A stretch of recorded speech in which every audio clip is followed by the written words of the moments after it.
Hey, me again.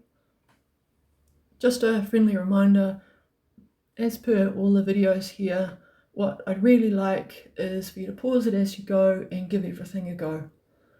So that does mean it will take you longer to go through than what the recording time on the video is. However, it will mean that what you're learning will really sink in. And not only that, but it'll actually be relevant for what you're doing. So while it's essentially like I'm sitting beside you and going, hey, do this is how we do this, and showing you how to do it, and then you've got the task done. So it's not like you're sitting here watching it, finding out how to do it, and then you've got to go off and do it yourself. We can do it all at the same time, which is great. If you're not going somewhere where you need to be able to translate text, this lesson possibly doesn't apply to you, so feel free to skip it if that's the case.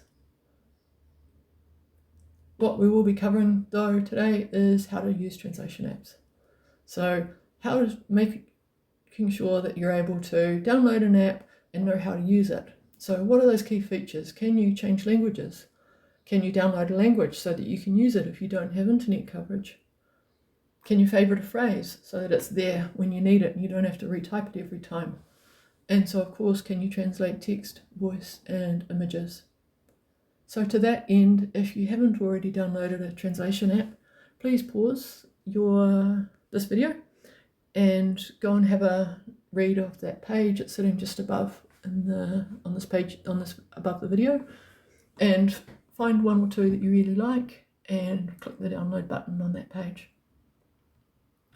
We're going to use Google Translate, but all of these apps are similar. They may have different icons, there may be different layouts, and different apps have different advantages over each other and are better in certain cases, which is described on that page.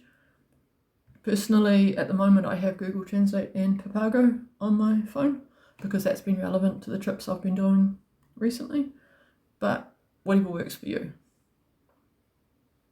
So this is the page for Google Translate. When you first get to a page, you can see the language it's translating from, which in this case is Japanese.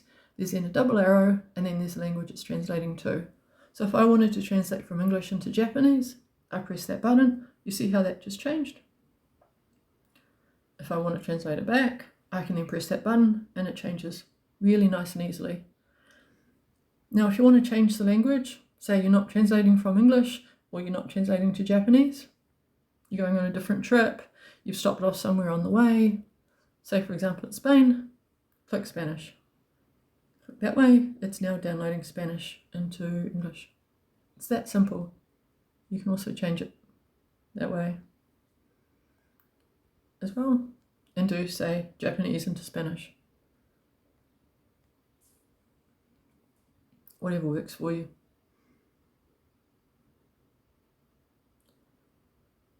One thing that is really useful to be able to do is to download a language so that you have it for offline use. To do that, click on the word that has the language that you want to download, and then what you'll find is right beside the language there, you see how that's highlighted. It's got a tick beside Japanese, and you can see on that right hand side it's got a filled in tick. That says it's downloaded. But if you look underneath it, Spanish isn't downloaded. So we're going, hey, I want to go to Spain. Maybe my trip's to France and Italy and Spain. So I can click there and I can download Spanish. And that will sit there and download in the background while we're doing something else. And that's it. For downloading a language, that's all it takes. Nice and easy. Now, the next thing you might want to be able to do is favorite a phrase. So often when you're traveling, you're saying similar things all the time. How much is, can I have that? There's certain things you're going to be able to learn in a language. There's other things that you may not. So one of the things you might not be able to learn easily, or it may not be as much, depending on the language, it may not be as much of a focus. Maybe you're not there for as long a time. Might be a phrase that says what you can't eat, so what your food restrictions are. Now, please don't be offended. I use the word food restrictions. It's easier than saying food allergies, intolerances, preferences, and all the rest of the reasons. I'm not doing it to offend anyone. It's just easier. Whatever reason you have for not eating something, this is for you, trust me. So put in this language here, back to this, and you can see on here it's got in English, it's then got in Japanese. If I wanted to change the language, so say for example Italian, I can change that across to Italian, and I don't have to retype it. So once you've put something in there, it's relatively easy to change it. The thing is though, it's not, see here, there's no filled in star. On here, a filled in star means it's favorited. So if we click the star, now it's filled in, great, that's saved. So now we can go back. How do we access our favorites? Say for example, we're going to, it should be Italian, yeah, so we click on it there, that's simple. If you missed that, click on the star, find the statement that you want to open up your phrase, that has it in there, everything. You can turn your phone around and show it to someone in the country. If you want to change the language, click on the word and just change it. There we go. That's just changed that there. That easy for you. If you, the speaker underneath both of the phrases will speak what that says, and on the right hand side you can also copy out the text, which can be useful if you, for example, decide you don't like what we've got in the country guide and you want to be able to translate, you want your own language card that says something different. Do be mindful that everything in these translation apps is machine translations. It's not going to be as accurate as a human.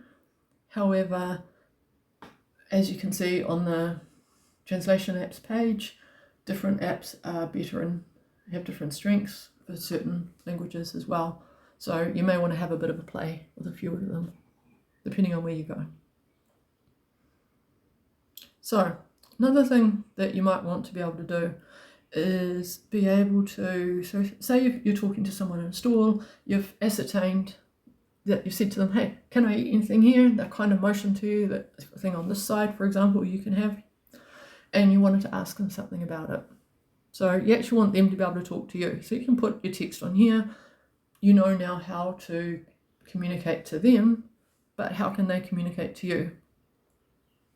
Particularly if the language has characters or something like that and you don't have that language downloaded in your keyboard. Press the microphone button here in the middle, and if we're talking now, this will probably error out because it actually thinks we are going from English. So this will talking on here, I can then go stop, and it then converts it into Balinese.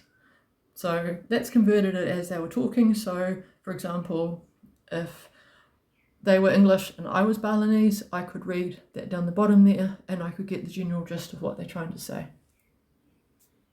One drawback with that though is, just change it to language the conversation works, is if you're trying to have a conversation with someone, they could be a little bit stilted. So there's a conversation mode. And what that is there is, if you look on here, as I'm talking, it will start putting text up. And so it will translate the text because it can recognize it's in English. And so that then converts it into Italian. I'm imagining if I started talking in Italian, it would then start doing the speech on the other side and translate that into English. The other option is that you can press pause and you can press the microphone on the right hand side. And that, as you can see on here, I can read that while it's writing. That's much easier to follow than back and forth as the microphone thing is doing. It's if you're having an exchange with someone. Now, last but most definitely not least, is how do you translate an image? For us, this is great because it means we can see what's in food. So you can translate a label and you can see what's in it and be relatively comfortable that it's going to be okay. It's also really useful for what does the sign say, what does the brochure do, say, anything where it's printed. Some of the handwriting, it may not do it quite as well, potentially, but as long as it's typed, it'll give it a really good shot. So what we're going to do now is I'm going to show you how to translate what we're going to translate is a miso packet. because I happen to have it handy. So if we go here, and you saw me, I just took a photo. You don't have to, you can hover over it, but taking a photo just means I don't have to have it sitting there and I can look at it. And if you look here, that's then explained that it's got, if we look in the top left-hand corner, that's where the ingredients are. It's got rice, it's got soybeans, it's got salt, it's got alcohol. It explains how to store it. It's got a expiration date. It's got instructions on what to do. Great, I can tell I can eat that. In my case, this doesn't have wheat or gluten in it, so this is safe. And it's that easy. If I want to put it back into the original language, I press the button and that goes back. And you could just translate 1 or 2 words. So if you weren't sure on what it said in one particular line and this was confusing you, you do have that option. An app like Papago will put over the top the text if you want it to, but it will also translate it in a big block as well, which could be a benefit, it could be a drawback, depending on what you're comfortable with. So what I recommend now is for you to go have a play.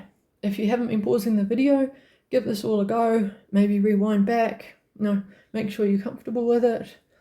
It's also worth trying to translate products that you can find in the supermarket. So if you've got an international food section, that's a great spot to loiter in and try taking a few photos. Do be careful, some supermarkets have issues with you taking photos in there.